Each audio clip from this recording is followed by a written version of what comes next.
Gentlemen, this is Jack Douglas with a brief introduction to tonight's colorful Armchair Vacation. These majestic mountains gave it its nickname, the Granite State, New Hampshire, a land of beautiful lakes, charming seacoast fishing villages, and picturesque New England towns. John Paul Jones lived for a time in Portsmouth. Daniel Webster called Salisbury home, and New Hampshire was the first of the 13 colonies to declare independence from Great Britain. Well, this is merely a brief introduction to your New Hampshire holiday.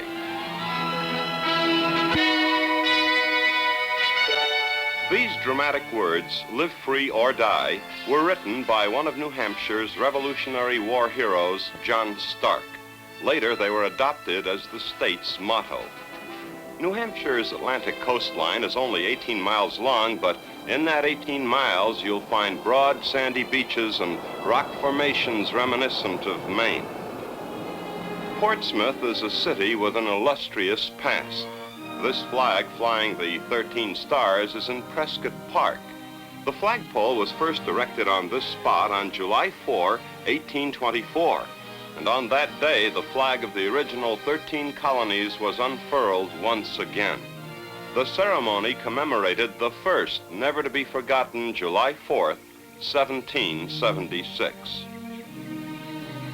This old shipbuilding shed is part of New Hampshire's rendezvous with historic destiny.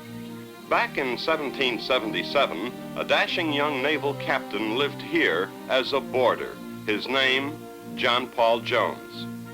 On July 4, 1777, aboard the American naval vessel Ranger, a proud group of men and women watched as he raised the American flag for the first time anywhere on the open sea.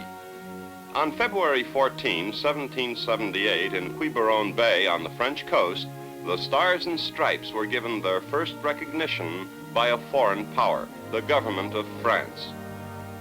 This is a model of the Ranger, the ship commanded by John Paul Jones, and she was built in this very shed. Completed in the spring of 1777, the Ranger had an overall length of 116 feet, weighed 308 tons, mounted 18 guns, and carried a complement of 140 men. In those days, Portsmouth looked like this. It was founded along this section of the Piscataqua River. Today, that same part of Portsmouth appears as we see it here. This area is called Strawbery Banke, and it's the site of numerous historic buildings. At Chase House, we pause for a talk with Mr. Robert Mclaughlin, who's been active in restoring some of the old homes. Jack, we're standing in the men's smoking room in Chase House in Strawbery Banke. Strawbery Banke because New Hampshire was born on a hillside of wild strawberries. A sailing ship wandered up the Piscataqua River, its crew sick of hardtack and cask water, and on the banks they found wild strawberries and fresh water. The year was 1630. Portsmouth has long been aware of the necessity for restoration and maintaining its great buildings, for in Portsmouth are some of the finest examples of colonial architecture in existence. One of these great buildings is the Warner House, the earliest brick house in Portsmouth and the earliest mansion in New England. To do an authentic restoration, there are many things to be considered. For instance, what color do you paint a room? To find out, you engage a skilled craftsman who layer by layer takes off the paint that has accumulated over the centuries until you are back to the bare wood. Then, very carefully, you mix the color for the first coat of paint applied to the room, and this is the color that you use. To have an authentic restoration, you must have an area in which there are houses of either historical or architectural importance. Historical importance, of course, must be documented. For architectural importance, you engage a famous architect like the firm of Perry, Shaw, Hepburn, and Dean, who did Colonial Williamsburg. In this particular area of Strawbery Banke, we will have 27 houses, all dating 1830 or earlier, all standing on their original foundations. The Warner House has a widow's walk on top of the roof. The walk derives its name from the days of whaling vessels when the wife of a ship's captain would keep her anxious vigil on the widow's walk, looking out toward the harbor, hoping that her husband would return safely from the sea. The Governor John Langdon House is considered by many architects to be one of the great Georgian houses in America. Built in 1784, this grand old mansion has spacious, lovely grounds that attest to the elegant kind of living enjoyed by its owners. Among the notables entertained here were George Washington and the French hero Lafayette. This stately old church on Chapel Street in Portsmouth is St. John's. Inside, we can see the bell that was recast by Paul Revere at his ironworks in 1807. President George Washington attended services here on November 1st, 1789, and he sat in this chair, which had been given to the church by Caroline, Queen Consort of George II of England. This pew honors Daniel Webster, the great statesman and orator worshipped here with his wife, Grace Fletcher, in 1808. If you find yourself in the vicinity of the lower Bow Street area around lunchtime, you might stop in at the River House Tea Shop. You'll be served by a young lady in an Empire costume, and after lunch you can browse through the art gallery or the captain's locker gift.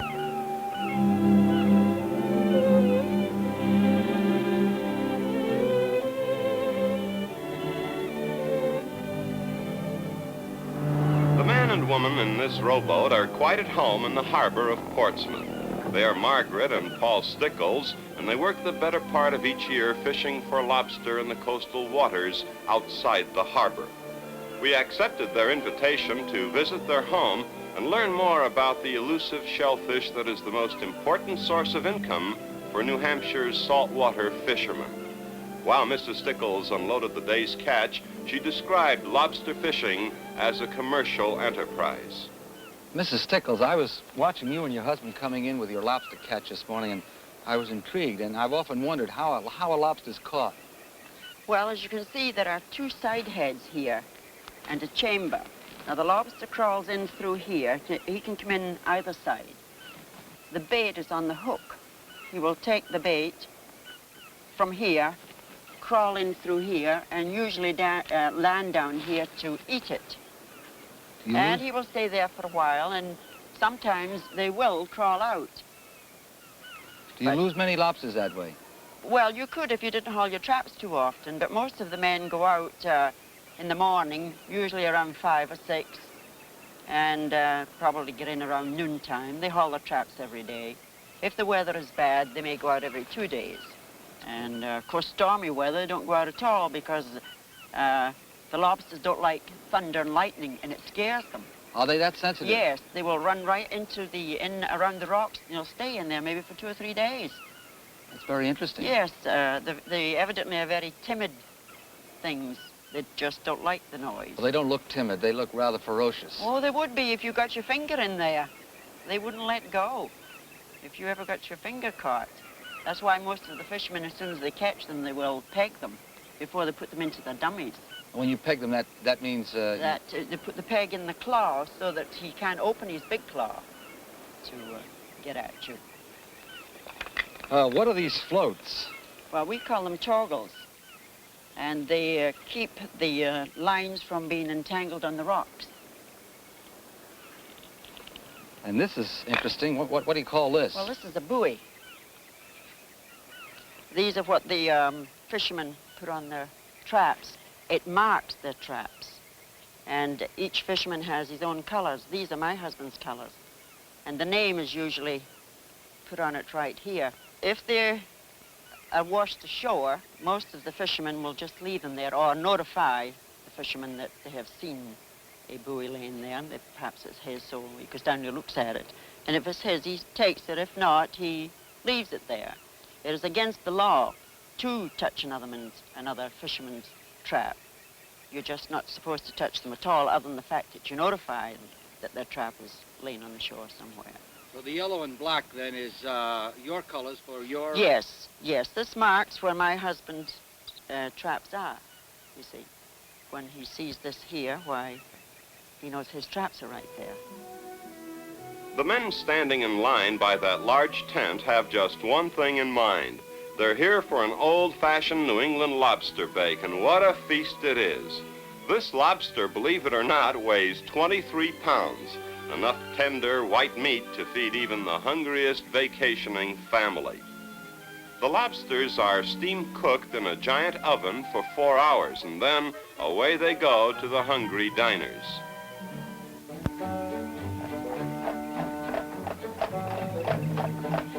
No, we haven't switched our cameras to Arizona.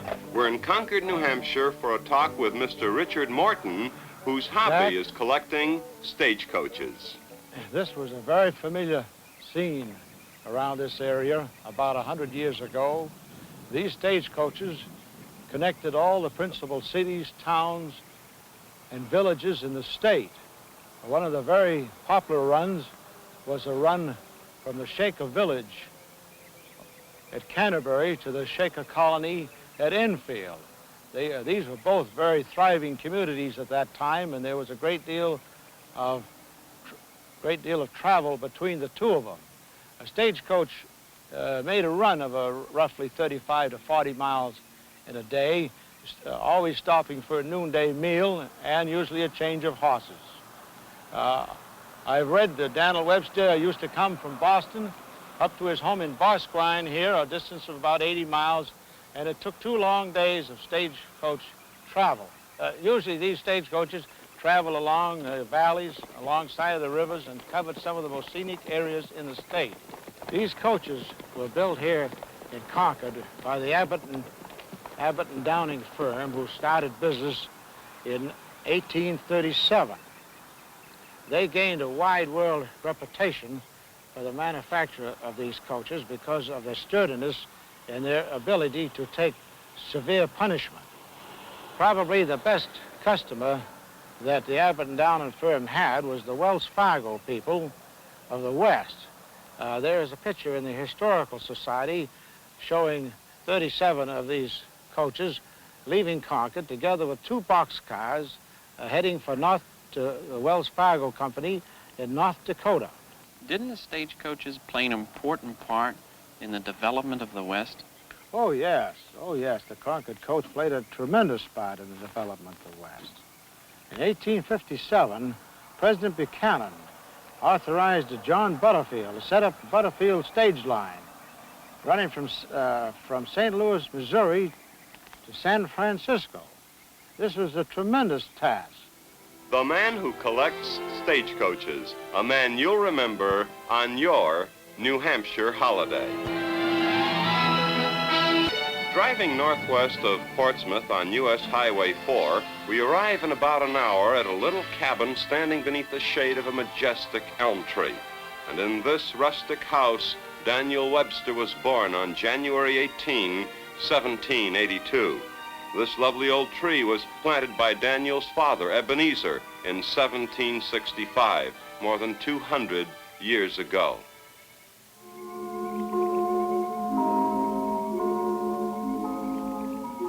We're now at Hanover on the banks of the Connecticut River. It's a quiet Sunday morning in this small college town where Dartmouth was founded in 1769. The famous Hanover Inn is deserted. The classrooms and faculty offices along Dartmouth Row are virtually empty, but there are many memories here, especially of the young Daniel Webster who entered Dartmouth at the age of 15. At the State House in Concord, the one prominent statue is of Webster, the New Hampshireite who went on to become a congressman, a senator, and twice Secretary of State. Near the town of Cornish, you'll see this antique bridge that still serves motorists and hikers who want to cross the Connecticut River. North of the bridge, just off State Highway 12A, is the Saint-Gaudens Museum, the former home and studio of the great American sculptor. This bust of St. Gaudens was done by one of his protégés, but the sculptor himself did this classic study of Abraham Lincoln.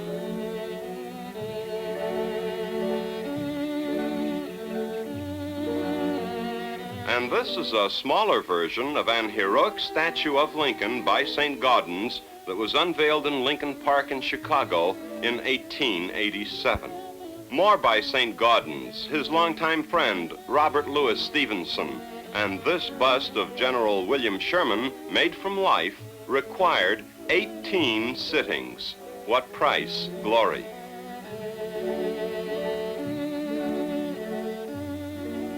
In Newport, near the village green, is a building which always has the right time of day. For this is the Newport Clock Museum, one of the finest collections of timepieces in New England. Many of these are quite ancient. This water clock was made in 1629, and this German hourglass requires 90 hours for the sand to run through it. As for this, well, it was a good buy back in 1750. A violin clock made by Seth Thomas in the early 1800s. Many of the treasures are animated. This Cupid, for example, swings in time to the clock's inside movement. A French alarm clock. A sundial with a cannon and a magnifying glass. You fill the cannon with powder, the sun's rays heat it, and it fires at exactly 12 noon. Now an unusual chime clock. Let's listen. This is a German clock with Chinese ivory decorations and a Swiss music box. It's been playing this song for 60 years.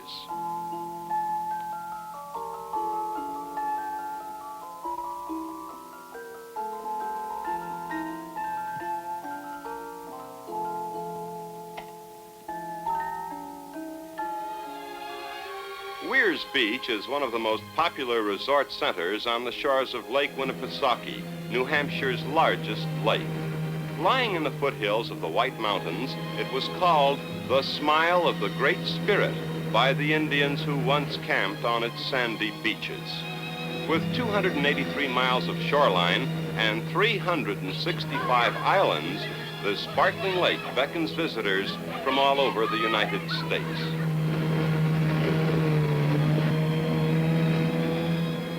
If you find yourself looking for the post office when you're near Lakeport, New Hampshire, this large boat leaving the dock solves your problem. This is the Uncle Sam II, the only floating post office in the United States operating on an inland body of water.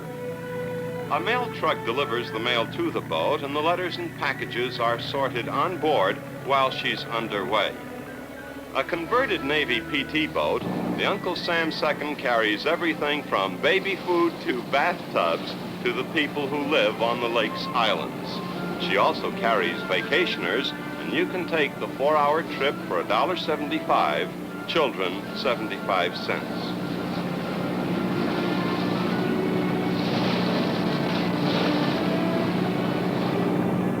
In White Mountain National Forest, we stopped for a talk with Gordon Miller, past president of the Recreational Association. Mount Agassiz was named after Louis Agassiz, the famous Swiss-American geologist who evolved the theory that the ice cap covered the northern half of North America. The Franconia Valley, which you see before you, was gouged to its present depth by the ice cap. To the east is Mount Washington, which is the highest peak in the Presidential Range. Closer at hand is the Franconia Range, which includes Mount Cleveland in the foreground. To the south is Franconia Notch and Cannon Mountain, which is considered by many to be the cradle of skiing in the United States. At Franconia Notch State Park, the old man of the mountain, also called the Great Stone Face, attracts thousands of tourists every year. The jutting rocks look like the profile of a man and are formed by 5 separate granite ledges. They're at the top of sheer cliffs 1,200 feet above Profile Lake.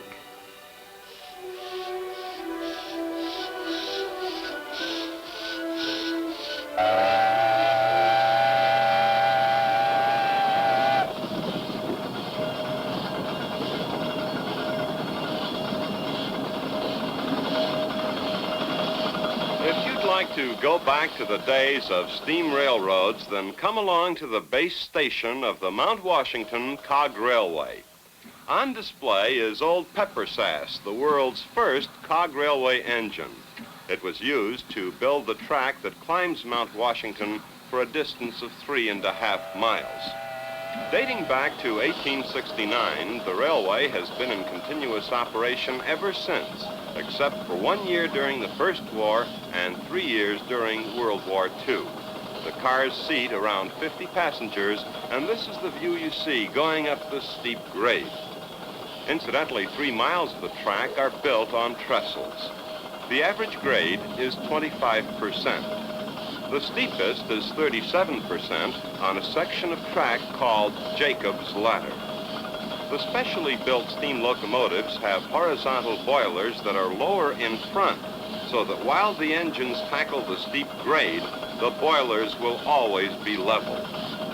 Well, during the entire trip, you can hear those wonderful sounds of days gone by, sounds made by an engine that gets its power from steam.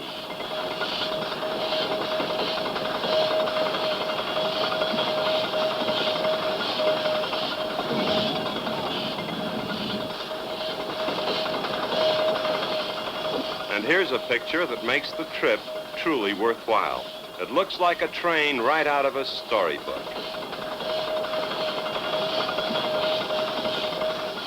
At a stop called Skyline Siding, we meet one of the other trains on its way down the steep grade to the station below.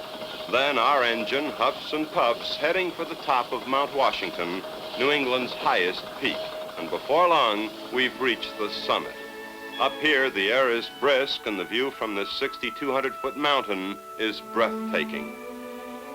We're standing on the highest point of the Presidential Range in the heart of the majestically beautiful White Mountains. And when the shadows of evening come drifting across the lake, you can pitch your tent and build a campfire. The ingredients are plain and simple: weenies or marshmallows, and of course the comforting fire.